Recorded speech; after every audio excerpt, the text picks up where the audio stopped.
las estrellas, ¿sí? Cometió sacrilegio también, quemó a uno de sus hijos, practicó la brujería. Eso hizo su abuelo Manasés. Y su padre Amón también siguió el consejo de su padre. No anduvo en los caminos del Señor. Vivió en una época un poco inestable también.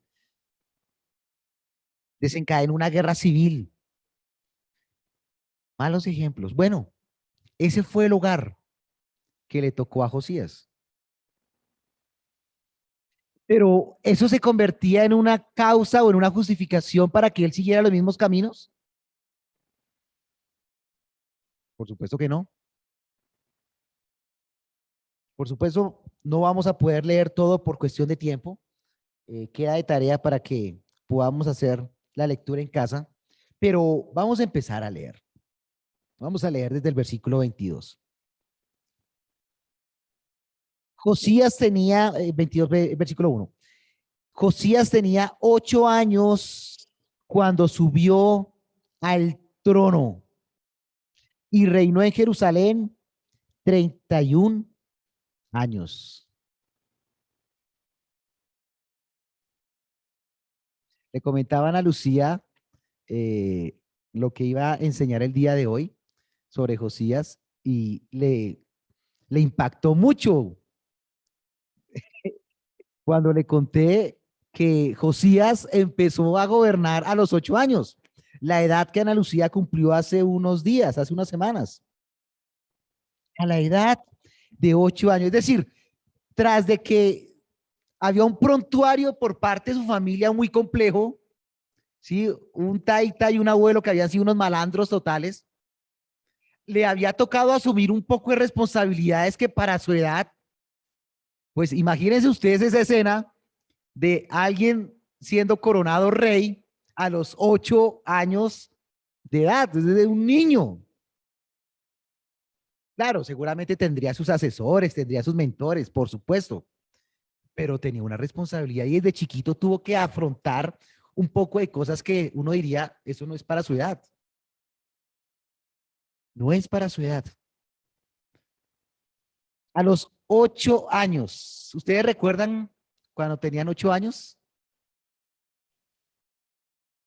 ¿Qué es lo más grande que hicieron cuando cumplieron los 8 años? Uno ve a los niños de hoy día, parecen súper dotados, ¿no? Eso hacen un poco de vaina. Uno escasamente iba al baño cuando tenía 8 años, pero ellos hacen un poconón de cosas. Aprenden, muchos ya dominan una segunda lengua a los 8 años, eh, ya pueden leerse un libro solos. Y uno dice, no, pues yo a los 8 años no hacía esas cosas. Bueno, a Josías le tocó enfrentar un duro desafío. Subió al trono y reinó en Jerusalén 31 años. Su madre se llamaba Gedida y era hija de Adaía de Boscat.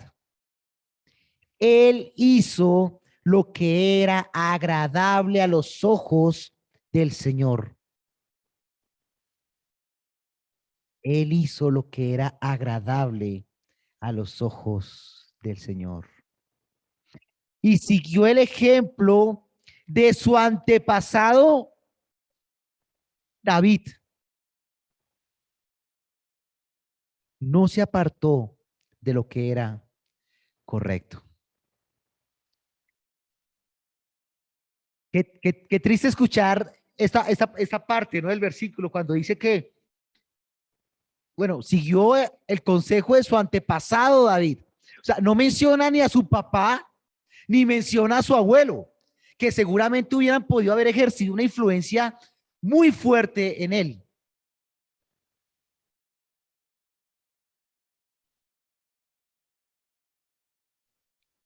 A mí me encantaría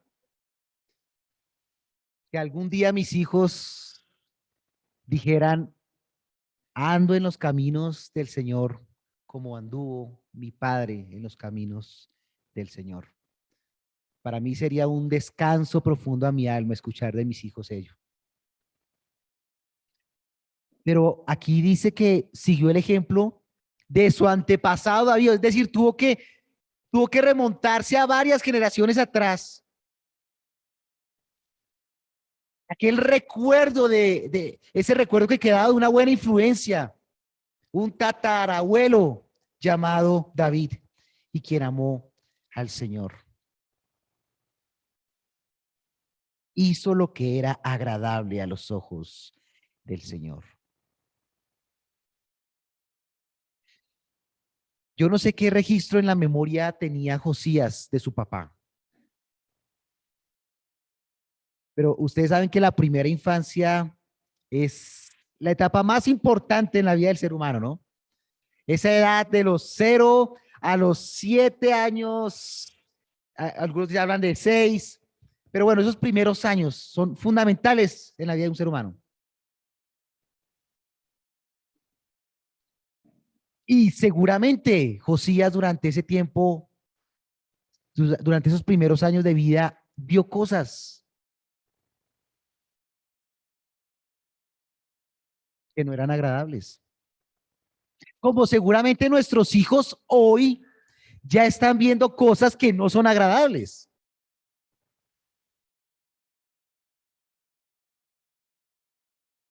Seguramente. Sin embargo, muy seguramente se superpusieron aquellos valores, aquellos principios que de pronto otras personas temerosas de Dios hicieron en la vida de David. No sabemos acá mucho de lo que pudieron haber hecho las mamás, ¿no? No se relata.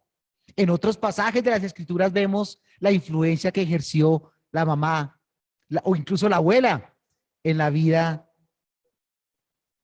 de personas como Timoteo, por ejemplo, que fue un gran siervo del Señor.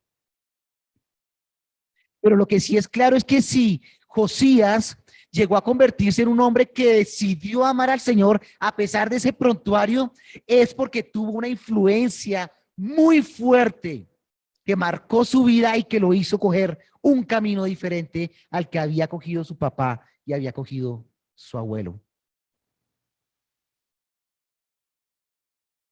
Y este es un llamado, por supuesto, para todos quienes somos padres e incluso para quienes ya son abuelos también.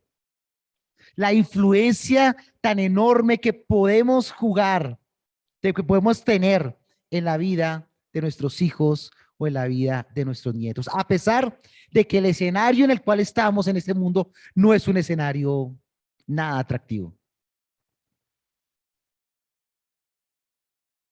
donde cada vez vemos que el maligno permea las vidas en esta sociedad. Bueno, perdón, Josías fue influenciado fuertemente e hizo lo que era agradable a los ojos del Señor. Versículo 3. Durante el año 18 de su reinado, o sea, ¿cuántos años tenía ya? 26 años. El año 18 de su reinado y empezó a reinar a los 8 años. Tenía 26 años, muy joven todavía. El rey Josías envió al templo del Señor a Safán, hijo de Azalía y nieto de Mesulam, secretario de la corte. Le dijo, ve a ver al sumo sacerdote Hilcías y pídele que cuente el dinero que los porteros han recaudado de la gente en el templo del Señor. Confía este dinero a los hombres que fueron designados para supervisar la restauración del templo. Así ellos podrán usarlo para pagar a los trabajadores que reparan el templo del Señor. Tendrán que contratar carpinteros, constructores y albañiles. También haz que compren toda la madera y la piedra labrada que se necesite para reparar el templo, pero no les exijas a los supervisores de la construcción que lleven cuenta del dinero que reciben, porque son hombres honestos y dignos de confianza. Josías fue un hombre de convicciones y vamos a ver algunas características de Josías en las que se ve marcada esas convicciones en su vida. La primera fue un hombre que respetó la casa de Dios. El templo, todos sabemos que era muy importante para Dios. Cuando Dios le dio instrucciones a Salomón para la construcción del templo, el Señor quería un sitio de adoración.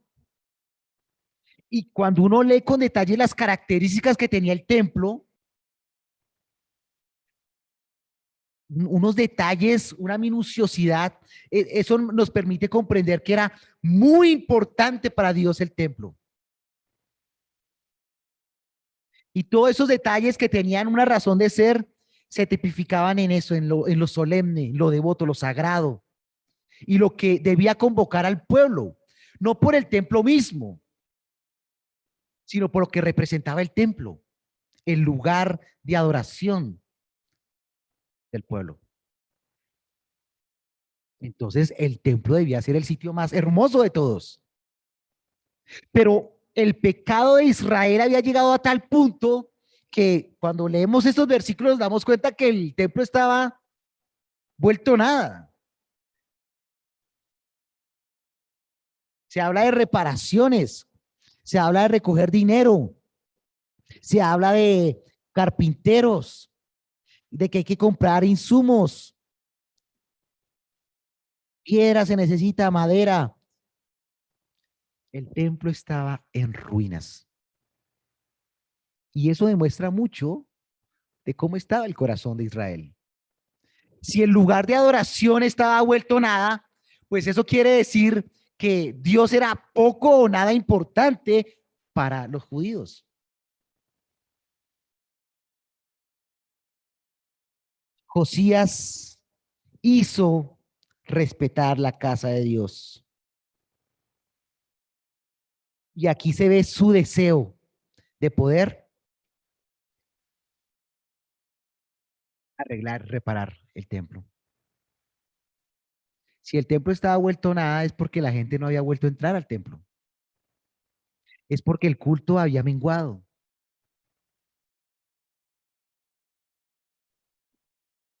El corazón del pueblo de Dios estaba completamente desviado. Parece ser que llevaba más de 60 años, si contamos el periodo de su papá gobernando y el periodo de su abuelo gobernando. O sea, el pueblo llevaba, el pueblo de Israel lleva muchos años sin rendir culto en el templo. 60 años, es decir, una generación completa de personas habían perdido la noción de lo que era adorar en el templo. No sabían qué era eso. Trato de imaginarme los que habían sido niños hace 60 años atrás, ya eran viejos. No sabían qué era adorar en el templo. No sabían qué era celebrar una Pascua, que ya vamos a hablar de eso. Eso era traumático.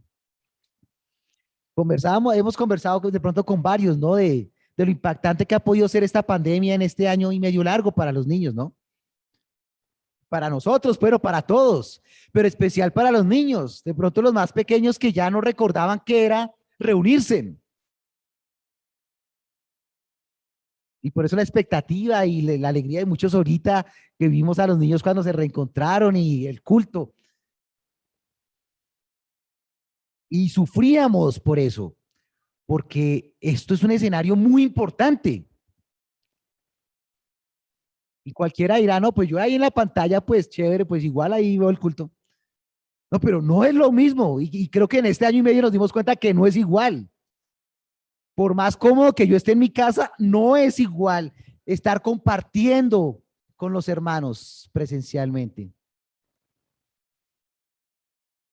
Las circunstancias obligaron a ello. Y damos gracias al Señor por esos pasos que se han ido dando. Pero eso era lo que pasaba con el pueblo de Israel en su momento. Ya habían olvidado que era ir al templo a adorar. Y el templo estaba completamente destruido.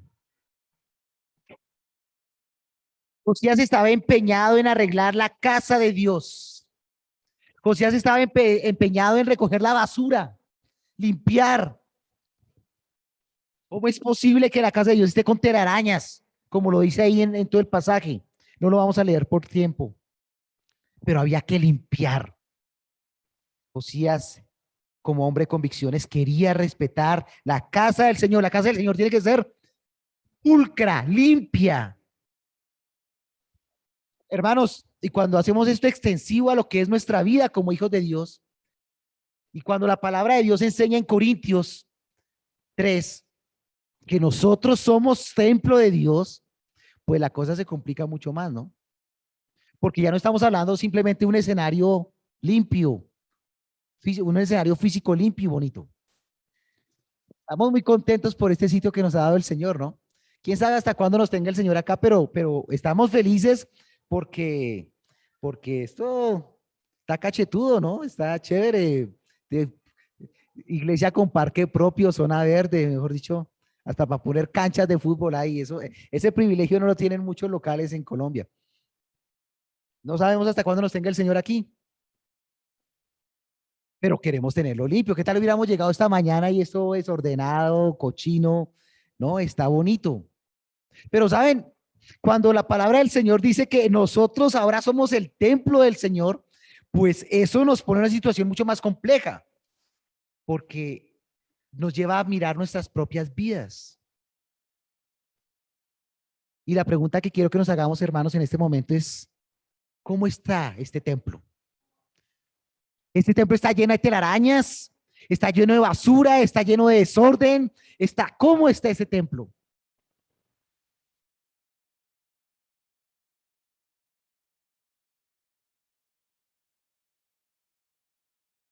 Cuidado, hermanos, con lo que hacemos con nuestro cuerpo.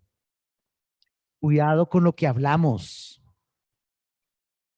De la abundancia del corazón habla la boca. Cuidado con lo que miramos. Cuidado con lo que hacemos. Somos templo del Señor. Y ser templo del Señor es no solo acá, en todo lado. Sería interesante preguntarle a nuestro esposo, a nuestra esposa, ¿tú ves que yo soy templo del Señor? ¿Tú ves que Dios habita en mí? ¿Puedes dar testimonio de ello en la cotidianidad de la vida? Y ahí se pone complicado el asunto, ¿no? Seamos prudentes, hermanos, en lo que hacemos, en lo que decimos, en lo que miramos. Si somos templo del Señor, somos la habitación del Señor. Y nuestras vidas deben respirar de todo lo santo, todo lo que es bueno, todo lo que es de buen nombre. Pero bueno, sigamos, que el tiempo va avanzando. Josías, aparte de hacer respetar la casa del Señor, fue un hombre que obedeció la palabra del Señor. Vamos a leer el versículo 8.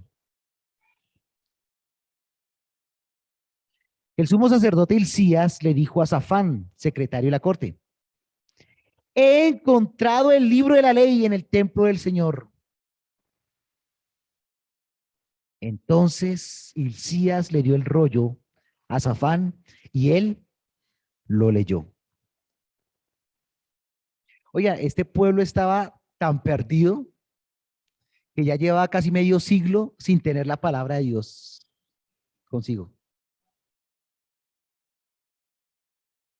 Yo no sé cómo hacían, yo no sé cómo hacía el sumo sacerdote sin la palabra del Señor. Yo no logro entender cómo era la situación en ese momento.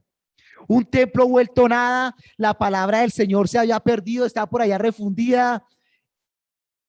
Y en ese momento que están arreglando, están organizando, vaya sorpresa. Y fue el sumo sacerdote, ¿no? Oye, mire lo que me encontré. Estaba limpiando aquí, arreglando todo el reguero y resulta que por allá se encuentra nada más y nada menos que el libro de la ley. He encontrado el libro de la ley y él lo leyó. Qué cosa tan impresionante, ¿no? La palabra del Señor refundida, pero no desaparecida. Y apareció.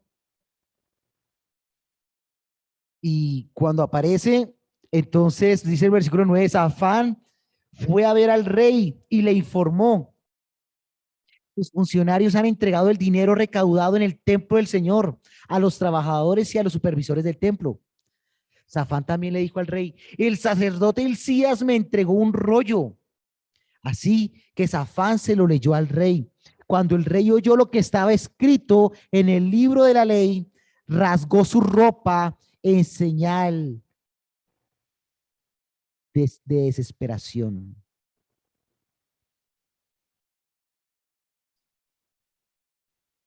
La palabra de Dios es espada, ¿no? De doble filo que penetra hasta lo más profundo. Este es el efecto que produce la palabra del Señor. Y Josías, que era un hombre que amaba a Dios,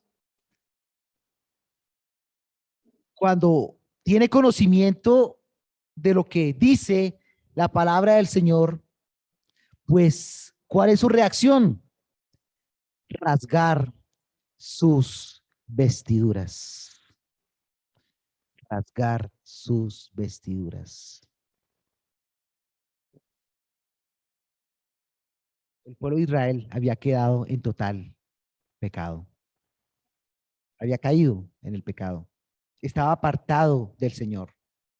Josías, por esa buena influencia que recibió de algunos, que gracias a Dios fue más fuerte que la influencia de su papá o de su abuelo, quería hacer las cosas que tocaba hacer. Incluso yendo en contravía de la situación en la que estaba el pueblo, de esa nueva normalidad, ¿no? Palabra que está tan de moda. La nueva normalidad. Esa nueva normalidad de que ya todo el templo ha vuelto nada, de que ya no hay culto, de que ya no hay absolutamente nada. La gente se había acostumbrado a ello y cuando Josías ve la palabra del Señor y lee la ley de Dios, Deuteronomio concretamente, donde se habla explícitamente de las consecuencias que hay para quien se aparta de los caminos de Dios, no lo vamos a leer por tiempo, pues no ve otra que rasgarse las vestiduras en señal de dolor. Porque eso era lo que estaba diciendo la palabra del Señor. Fuertes consecuencias si nos apartamos de los caminos del Señor. No podía ser un actor pasivo. Por ello, la otra característica de Josías es que obedeció la palabra de Dios. Cuando, cuando nosotros afirmamos ser hijos de Dios y conocer la palabra del Señor, tenemos que ser obedientes a lo que enseña la palabra del Señor. No podemos hacernos los de la vista gorda. Y más cuando estamos siendo influencia para otros. Josías, a pesar de haber tenido esos dos modelos, decide hacer lo correcto delante del Señor, pero él mismo se estaba volviendo influencia para todo un pueblo. Al ser el rey, al ser un actor público, pues tiene una responsabilidad. Y él no podía seguir en las mismas. Aquí la responsabilidad nuestra de ser padres, ¿no? De servir en una iglesia, de ejercer un ministerio en una iglesia. La gente siempre nos está observando. Tenemos una responsabilidad. Nuestros hijos nos están mirando. Nuestros hijos nos están escuchando. Y por ello no somos responsables ni siquiera de lo que hacemos nosotros mismos por nosotros mismos, sino de lo que generamos en terceros. Eh, Ahí está la situación tan complicada, ¿no? En la vida cristiana, el desafío tan grande. Hermanos, que este sea un ánimo también para buscar ser siempre una buena influencia para todos. No de apariencias, ¿no? No estamos hablando de una vida de aparentar, no, estamos hablando de una vida que realmente marque convicciones que otros puedan ver. O sea, que otros puedan ver a Jesús a través mío.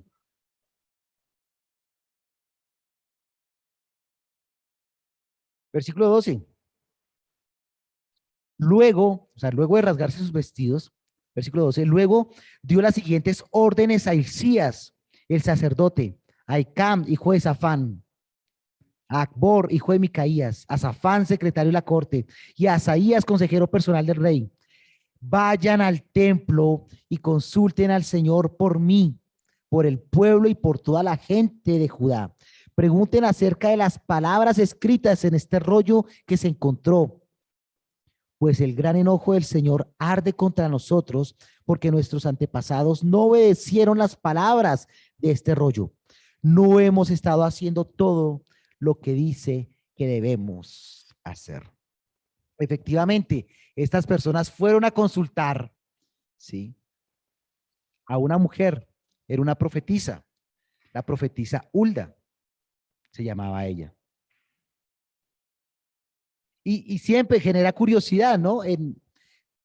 Porque cuando uno mira las escrituras, eh, pues quienes más se visibilizan en el ministerio han sido los hombres en este caso, profetas, apóstoles, se habla de discípulos y pocas veces como que se tiene en cuenta la mujer, ¿no? Uno cree, uno dice, bueno, ¿y por qué eso? Bueno, Dios dio una instrucción clara al respecto y a los hombres nos dio una responsabilidad muy fuerte en el ministerio, muy fuerte. Pero sí aparecen en algunos pasajes de las escrituras un protagonismo de algunas mujeres en diferentes momentos en la historia de Israel. Y uno dice, bueno, o sea, la palabra de Dios no impide ni prohíbe a la mujer servir al Señor. La palabra de Dios no impide ni prohíbe a la mujer ejercer un ministerio. Dios es tan bueno, tan generoso, que tanto a hombres como a mujeres nos ha dado la oportunidad de servirle. Eso es un privilegio. Sin embargo, cuando uno mira también en las escrituras, se da cuenta que en el gobierno de la iglesia, el Señor sí es claro en hablar de este liderazgo, ¿sí? Masculino dentro de la congregación. Y por ello es que vemos que en nuestra iglesia o en nuestras iglesias aposento alto, no vemos a una mujer dirigiendo en la congregación. No vemos a una mujer predicando en el culto, aunque seguramente lo hará en los encuentros de damas y demás, como seguramente ayer tuvieron ocasión en el grupo de damas. Pero curiosamente, cuando uno ve mujeres con un ministerio público tan fuerte, aquí no dice que fueron a consultar a un profeta, fueron a consultar a una profetisa, pues uno recuerda este momento cuando Débora era jueza en Israel también. Y cuando uno mira la época de Débora en Israel y uno ve esta época, se da cuenta de que había un desorden total y había un ausentismo casi total por parte de los hombres. Es decir, la responsabilidad debería ser de los hombres, pero lamentablemente las circunstancias, tanto aquí como las que les refería hace un momento, parece ser que el desorden era tal que Dios tuvo que levantar a una mujer para orientar el camino del pueblo.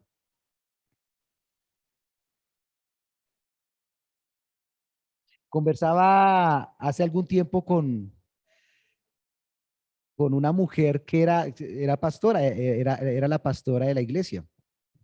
Y bueno, pues yo tratando de conversar con ella de por qué nosotros no teníamos pastoras en nuestras iglesias y demás, eh, pues yo creí que se me iba a ofender porque, pues obviamente ya estaba en una posición, no solamente a nivel de iglesia local, sino reconocida, porque eso es una denominación, y pues conversábamos sobre ello, ¿no?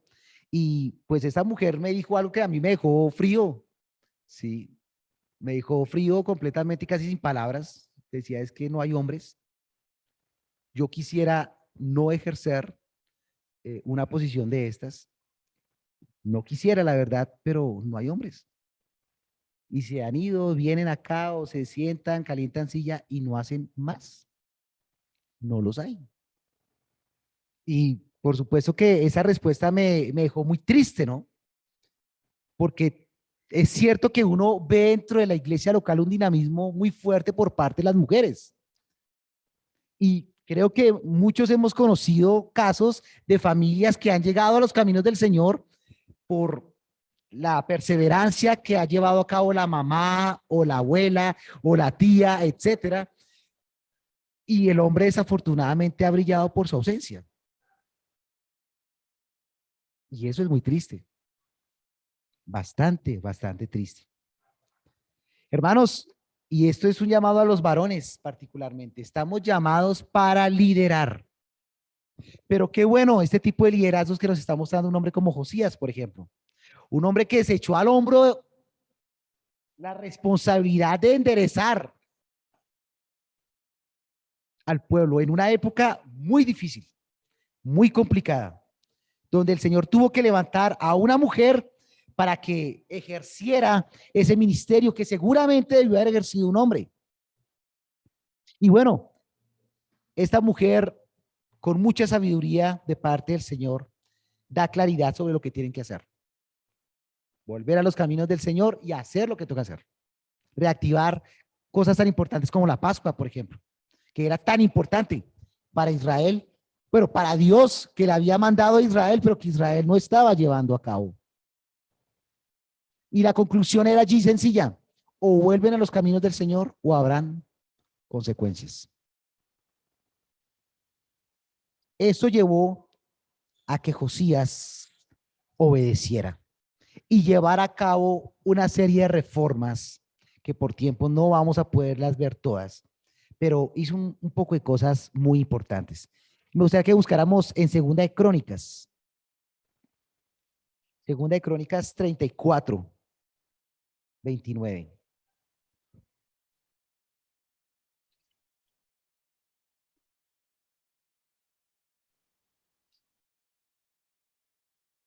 Esta es la acción de Josías.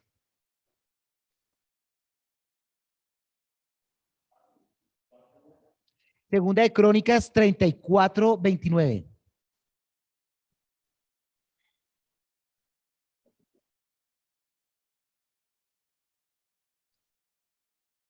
Dice, entonces el rey convocó a todos los ancianos de Judá y de Jerusalén. Luego subió al templo del Señor junto con todos los habitantes de Judá y de Jerusalén, acompañado por los sacerdotes y los levitas. Toda la gente, desde el menos importante hasta el más importante. Allí el rey les leyó todo el libro del pacto que se había encontrado en el templo del Señor. Yo no sé cuánto tiempo duraron leyendo todo eso, pero es una orden, o sea, se me sientan acá todos y vamos a leer. Y les leyó todo el libro del pacto que se había encontrado en el templo del Señor. El rey tomó su lugar de autoridad junto a la columna y renovó el pacto en presencia del Señor. Qué acto simbólico, pero tan contundente también. Se comprometió a obedecer al Señor, cumpliendo sus mandatos, leyes y decretos con todo el corazón y con toda el alma. Uy, esto es contundente. Qué bonito podemos aprender este pasaje. Se comprometió a obedecer al Señor cumpliendo sus mandatos, leyes y decretos con todo el corazón y con toda el alma. Qué increíble que un hombre con tantas ausencias como la de su papá, la de su abuelo, pero seguramente bendecido por otros que le rodearon, lleva a cabo acciones como estas. Hermanos, en el Señor es posible romper esquemas. Y lo hizo, efectivamente. Prometió obedecer todas las condiciones del pacto que estaban escritas en el rollo. Además, exigió a todos los que estaban en Jerusalén y en Benjamín que hicieran una promesa similar. El pueblo de Jerusalén lo hizo y renovó su pacto con Dios, el Dios de sus antepasados.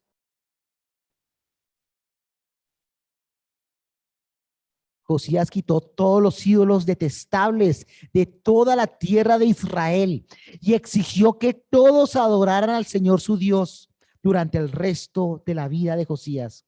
No se apartaron del Señor, Dios de sus antepasados. Estas son algunas de las acciones resumidas que hizo Josías. Lideró todo un pueblo, llevó a que todo un pueblo que estaba apartado de los caminos del Señor, que no quería saber nada de Dios, que estaba cómodo, porque es que había cierto bienestar en esa época. El imperio asirio, que tanto mal le había causado años atrás, ya estaba en su declive. Eso les estaba permitiendo a los judíos estar en un momento más tranquilo, ¿sí? Y pues esa tranquilidad se traduce a veces en bienestar económico, mis proyectos, mis sueños, todo bien, como dice el pibe. Y resulta que Josías, con su vida, con ese poder que le estaba dando el Señor, movió a todo un pueblo y lo transformó. ¿Será que el Señor no puede hacer eso en nuestras vidas de familia, mis hermanos, con nuestros hijos? ¿Qué más añoramos nosotros como padres? Que nuestros hijos caminen todos los días de su vida con el Señor, que no se aparten ni a derecha ni a izquierda. Pero saben, tenemos una responsabilidad sobre ellos. Claro, cada ser humano es autónomo y toma sus propias decisiones. Y así como Josías tuvo un mal referente de su abuelo y su papá, pero él siguió los caminos del Señor, lamentablemente a veces también se ve, ¿no? Que somos autónomos, tenemos libre albedrío y los hijos tendrán que decidirse en su momento por Cristo. Eso será responsabilidad de ellos. Pero tenemos una cuota de responsabilidad enorme para irlos encauzando durante estos años de su vida, de temprana infancia. Pero también igualmente los que ya tienen sus hijos grandes o incluso los abuelitos, un privilegio enorme de irles sembrando la palabra del Señor para que sus vidas sean completamente transformadas. Vamos a leer, vamos a volver a Segunda de Reyes.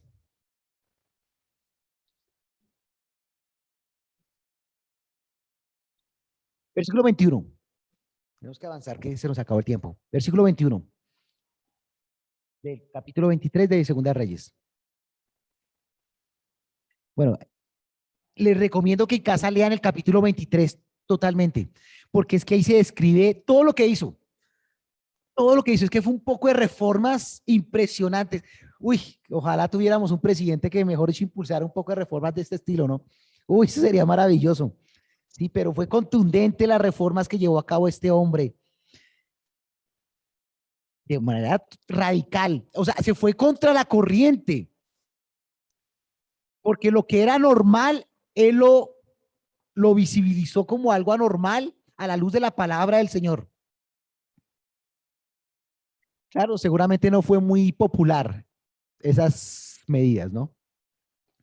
Muy populares seguramente. Pues la gente estaba contenta yendo a adorar a sus ídolos, haciendo todos estos desórdenes morales y demás. Y este hombre se les fue contundente, convencido de lo que Dios quería. Y dice el versículo 21, luego el rey Josías emitió la siguiente orden para todo el pueblo. Ustedes deben celebrar la Pascua para el Señor su Dios, como se exige en el libro del pacto. No se había celebrado una Pascua igual desde la época en que los jueces gobernaban en Israel, ni durante todos los años de los reyes de Israel y de Judá. Qué cosa tan impresionante lo que hizo Josías. Volvió a las raíces, llevó al pueblo a la esencia de lo que era ser Israel, el pueblo escogido de Dios. No era posible decir que se era judío, que se era israelita, si no se tenía la Pascua y no se entendía la importancia de la Pascua en ese proceso.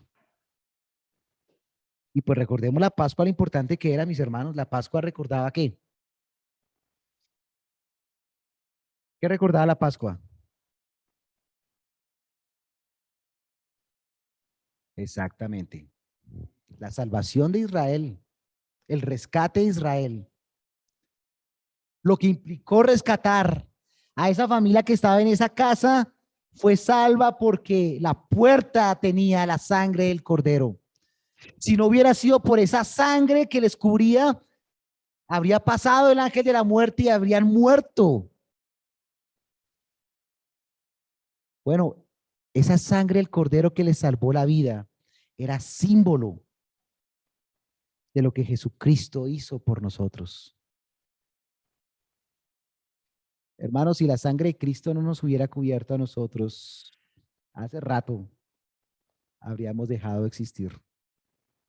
Y no porque necesariamente estuviéramos muertos físicamente, probablemente estaríamos vivos, pero condenados por los siglos de los siglos. Y Josías trajo otra vez a la memoria del pueblo la Pascua.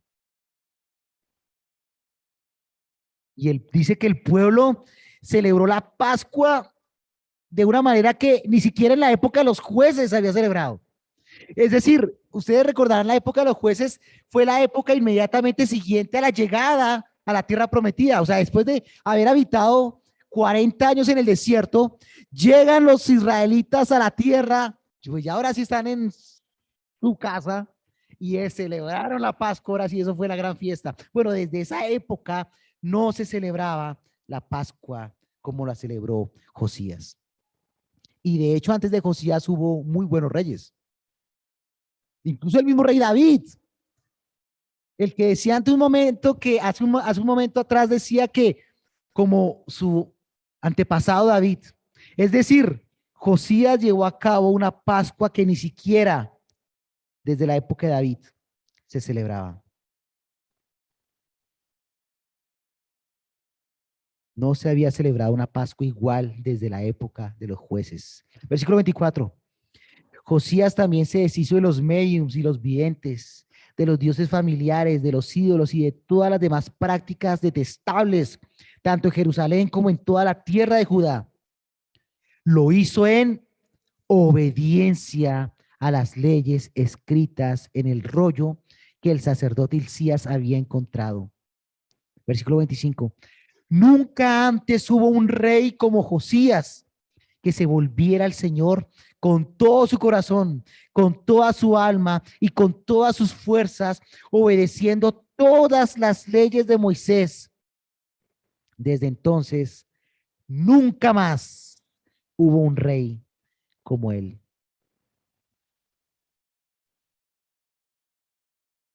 Qué hermoso, ¿no? Qué hermoso ver cómo el Señor usa a una persona a pesar de sus limitaciones. Y cuando yo veo la historia de Josías y me remonto a sus 8 años, pienso en lo que el Señor puede hacer en la vida de un niño. Este Josías que ya sobre sus 30 y pucho de años hizo todas estas cosas, sí, pero que desde los 26 empezó a marcar paso firme para cambiar la historia de un pueblo, de su pueblo, me hace pensar en lo que como padres podemos sembrar en la vida de nuestros hijos. Hermanos, el Señor nos lleve a entender lo que es la obediencia. Y de ese tema creo que hablamos mucho, ¿no? En nuestras casas, la obediencia. Y con los niños luchamos con el tema de la obediencia. Y mis hijos ya saben, cuando no obedecen, la consecuencia que hay. Eso no hay negociación que valga.